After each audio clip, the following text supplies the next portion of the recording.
Storms roar across the seas. The ground trembles beneath cities. The air is heavy with unrest. Governments speak of peace, yet the nations prepare for war.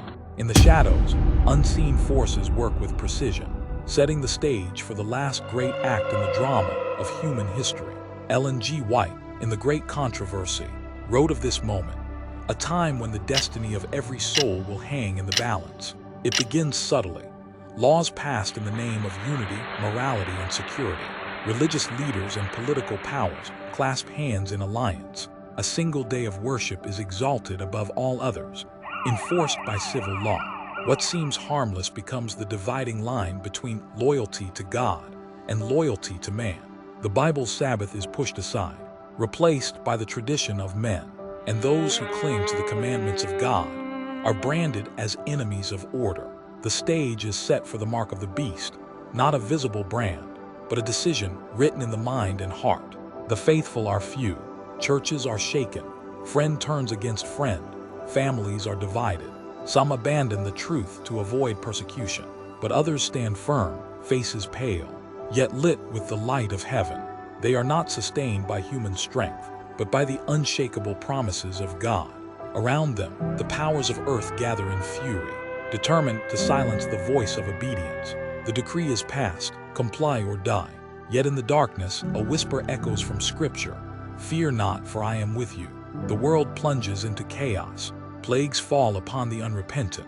The rivers turn to blood. The sun scorches with fierce heat. Darkness swallows the land. Yet God's people are untouched. Angels stand guard around them as they hide in the most desolate places.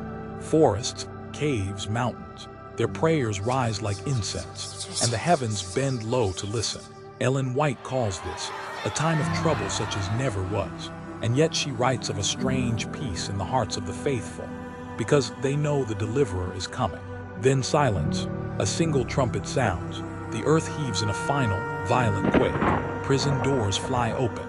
The graves of the righteous burst forth. And from the throne of the universe comes a voice, clear as thunder, "It is done." The clouds roll back like a scroll, and Christ appears, brighter than the sun, crowned in glory, surrounded by legions of angels. The wicked flee in terror, crying for the rocks to hide them. But the redeemed lift their hands and shout, "Lo, this is our God.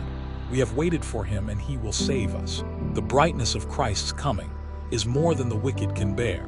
The glory that gives life to the righteous is a consuming fire to the lost. Kings, generals, and mighty men all fall silent in death.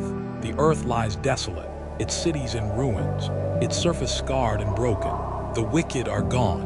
Satan and his angels, stripped of their power, are left to wander the shattered world for 1,000 years, prisoners in the desolation they caused. At the close of the millennium, the dead are raised again, not to life but to face judgment. The holy city descends from God out of heaven, its walls shining with glory. The wicked surround it in one last desperate attempt to take the city, led by Satan himself. Then upon the great white throne, Christ reveals the record of every life. The lost see the justice of their sentence and the love they rejected. Fire comes down from God out of heaven, pure, cleansing, final. Satan, his angels, and every trace of sin are destroyed forever. The long night is over. Sin and death are no more. The saved walk into a world made new, their tears wiped away by the hand of God himself.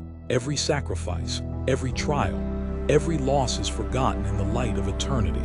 The warning of the great controversy is fulfilled, and the invitation still stands. Now is the time to choose, because one day soon, this will no longer be prophecy. It will be reality.